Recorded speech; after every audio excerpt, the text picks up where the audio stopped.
Assalamualaikum warahmatullahi wabarakatuh. Bertemu lagi dengan saya Intan Nurina Safety Neara SMH. Saya selaku tim pengampu mata kuliah Kriminologi dan Viktimologi.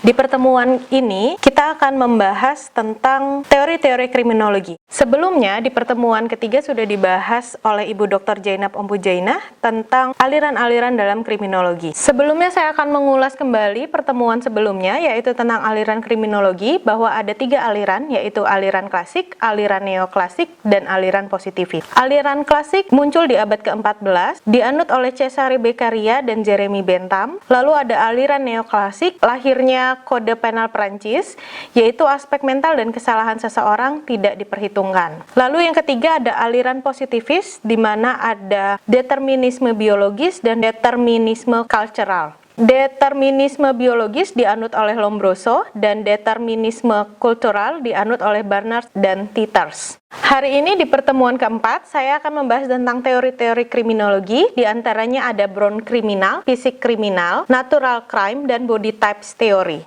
Born Criminal Theory dianut oleh Cesare Lombroso, yaitu penjahat tersebut dilahirkan. Para penjahat adalah suatu bentuk yang lebih rendah dari kehidupan, lebih mendekati nenek moyang mereka yang lebih mirip kera, dalam sifat bawaan dan watak dibanding mereka yang bukan penjahat. Selanjutnya kita punya Fisik Kriminal Theory, dianut oleh Enrico Ferri, yaitu kejahatan dapat dijelaskan melalui studi pengaruh-pengaruh interaktif di antara faktor-faktor fisik dan faktor sosial. Faktor fisik diantaranya tentang ras, geografi, serta temperatur, sedangkan faktor sosial berdasarkan umur, jenis kelamin, variabel psikologis.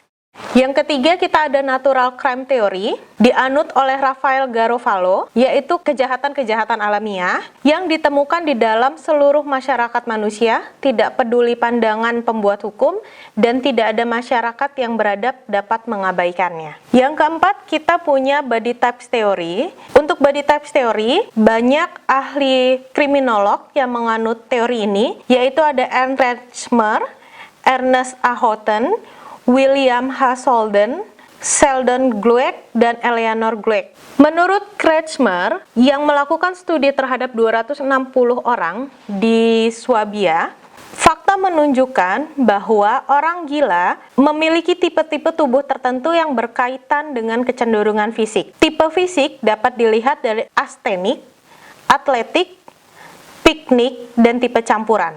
Tipe astenik yaitu tipe yang bertubuh kurus, ramping, dan berbahu kecil, sedangkan atletik adalah tipe yang menengah tinggi, kuat, berotot besar, dan bertulang kasar. Selanjutnya tipe piknik, yaitu tinggi sedang, figur yang tegap, leher besar, dan wajah yang luas, dan ada tipe campuran yang tidak terklasifikasi. Di sini ada hubungan tipe fisik dengan ketidakteraturan fisik. Dalam astenik dan atletik, ini berhubungan dengan penyakit skizofrenia, sedangkan tipe piknik berhubungan dengan depresi. Masih pada Body Types Theory, menurut Ernest A. Houghton, seorang antropologi fisik, ia membangun kembali perhatian terhadap kriminalitas secara biologis dengan melakukan studi pada penghuni penjara di Amerika dengan control group dari non-kriminal dengan data sebanyak 17.000 jiwa. Kesimpulan dari studi yang dilakukannya adalah adanya pemisahan terhadap apa yang disebut dengan criminal stock atau keturunan kriminal dengan direkomendasikannya untuk disterilkan. Selanjutnya ada pendapat dari William A. Sheldon yang meneliti 200 pria yang berumur 15 dan 21 tahun. Ia melakukan pengujian fisik dan psikologis dengan menghubungkan fisik dengan temperamen, kecerdasan, dan delinquence yang hasilnya index to delinquence. Hasil dari index to delinquency yaitu tentang kelompok somatotype, ada the endomorph, the mesomorph, dan the ectomorph. The endomorph yaitu pelaku kejahatan yang memiliki tubuh yang gemuk. The mesomorph adalah pelaku kejahatan yang berotot dan bertubuh atletis. Dan terakhir, the ectomorph adalah pelaku kejahatan yang tinggi, kurus, dengan fisik yang rapuh. Kesimpulan dari penelitian ini, yang pertama adanya solid and fresh bone of the individuals yang memberikan suatu frame of reference. Lalu yang kedua adanya high correlation between physique and temperament, tetapi not one-to relationship.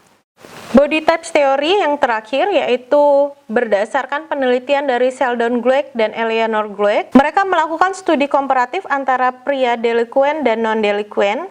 Dengan hasil, dibandingkan pria yang non-delikuen, pria delikuen memiliki wajah yang lebih sempit atau lebih kecil, dada yang lebih besar, pinggang yang lebih besar dan luas, dan lengan bawah dan lengan atas yang lebih besar. Dalam penelitian ini didapati kurang lebih 60% delinquents dan 30% non-delinquents didominasi mereka yang mesomorphic. Selanjutnya ada disfungsi otak dan learning disabilities, ditemukan pada mereka yang menggunakan kekerasan secara berlebihan dibanding dengan orang pada umumnya. Terdapat bukti bahwa orang tua dari anak-anak yang delikuen memiliki problem neurologis dibandingkan dengan orang tua dari anak-anak yang non-delikuen. Hubungannya dengan learning disabilities yaitu kerusakan pada fungsi sensori dan motorik yang membawa penampilan menyimpang di ruang kelas dan merupakan hasil dari beberapa kondisi fisik. Contohnya pengidap diseleksia dan hiperaktif. Hubungan kriminalitas dengan faktor genetika ada dua teori yaitu twin studies dan adoption studies, yang dimana twin studies mengungkapkan apakah benar kejahatan ditentukan secara genetika dengan presentasi kejahatan sebesar 29% adalah fraternal twins dan 71%-nya adalah identical twins. Identical twins yaitu di mana kedua orang yang kembar ada kemungkinan melakukan kejahatan yang sama, sedangkan fraternal twins apabila salah satu pelaku melakukan kejahatan, tetapi pasangan kembarnya belum tentu melakukan kejahatan pula. Carl Christiansen dan Sarnoff melakukan studi terhadap 3.586 pasangan kembar di Denmark tahun 1881 dan 1910 yang dikaitkan dengan kejahatan serius. Kriminalitas yang kedua bisa dilihat dari faktor adoption studies yang dilakukan pada 14.427 anak yang diadopsi di Denmark pada tahun 1924 dan 1947. Dalam presentasi kejahatan anak, sebesar 90% anak melakukan kejahatan dengan orang tua angkat dan orang tua kandung yang tidak terlibat dalam kejahatan, lalu 20% orang tua angkat terlibat kriminal tetapi orang tua kandung tidak terlibat kriminal, 27% orang tua angkat tidak terlibat kriminal dan orang tua kandung terlibat kriminal, lalu sebanyak 34% orang tua angkat dan orang tua kandung terlibat kriminal. Sekian pertemuan kita untuk pertemuan keempat tentang teori-teori kriminologi. Apabila teman-teman ada pertanyaan, bisa diajukan melalui email ataupun media sosial lainnya. Kesimpulan dalam pertemuan kita hari ini yaitu teori kriminologi terdiri dari born kriminal, fisik kriminal, natural crime kriminal, dan body types kriminal, yang di masing-masing teori tersebut dianut oleh beberapa ahli kriminolog. Terima kasih.